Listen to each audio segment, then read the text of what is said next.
Ganun lang ho talaga yan. Pero ang presyo daw po ng karne ng baka sa Blumentritt Market, walang pagalaw. Ala ko naman tumaas.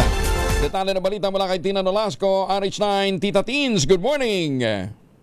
Good morning, Kuya Angel. Nananatiling stable nga at walang naitalang pagbabago ang presyo ng iba't ibang bahagi ng karne ng baka dito sa Blumentritt Market ngayong araw. Ang presyo ng laman ng baka naglalaro sa 420 hanggang 440 pesos ang kada kilo.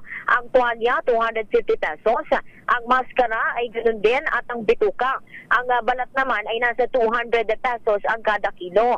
Etong kamto ay 460 pesos ang kada kilo. Ang sirloin, 490 at ang Kenyan chia.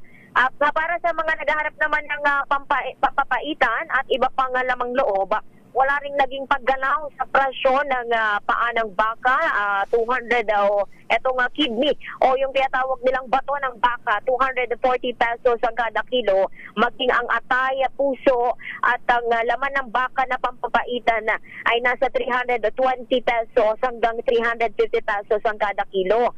Para nga naman sa kailangan dahil ng apdo sa pampapaitan ay libre naman itong ibinibigay sa mga bumibili ng pampapaitan ng mga customer. Ang paa naman ng baka ay nasa 200 pesos per kilo. Ang ribs ay 380 hanggang 460 pesos ang kada kilo. Para naman sa mga may paboritong lutuing Pinoy tulad ng bulalo, ang tungod ay mabibili sa 380 pesos o so 390 pesos ang kada kilo. Ang bone marrow ay nasa 150 hanggang 160 pesos ang kada kilo.